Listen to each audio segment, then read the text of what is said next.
ఎప్పుడూ చూడలేదు అంది ముసల్ది. అయినా నీ వయసులో పిల్లలు పుడితే నీకెళ్ళి ఎవరు చూస్తారు? అయినా మనలాంటి వాళ్ళకి పిల్లలు ఉంటే వ్యాపారం అవ్వదు. వయసు ఉన్నప్పుడే 4 రాళ్ళు వెనక వేసుకోవాలి. నువ్వు ఎవరిని పడితే వారిని దగ్గరకు రానియ్యవు. నాకా వయసు అయిపోయింది. ఆసరాగా ఉంటావని నిన్ను నమ్ముకొని నేను బతుకుతున్నాను. నా మాట నేను కూడా నీకు చేదయింది.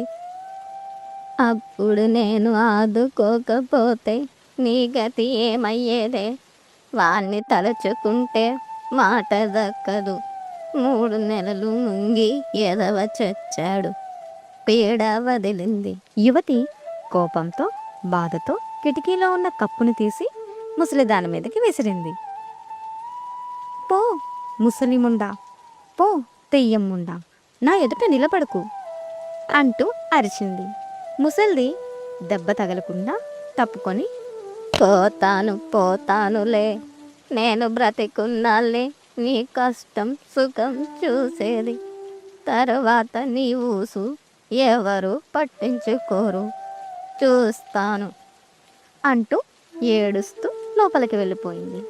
యువతి మొహం బాధతో నిండిపోయింది. కంటి నుండి 2 నీటి చుక్కలు నిలిచాయి.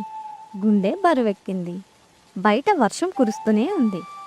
యువతి అక్కడ అలాగే కూర్చొని కిటికీలో నుంచి చూస్తుంది. ముసల్ది మళ్ళీ వచ్చింది. అన్నంలోకి ఏం వండమంటావు పిల్ల అంది.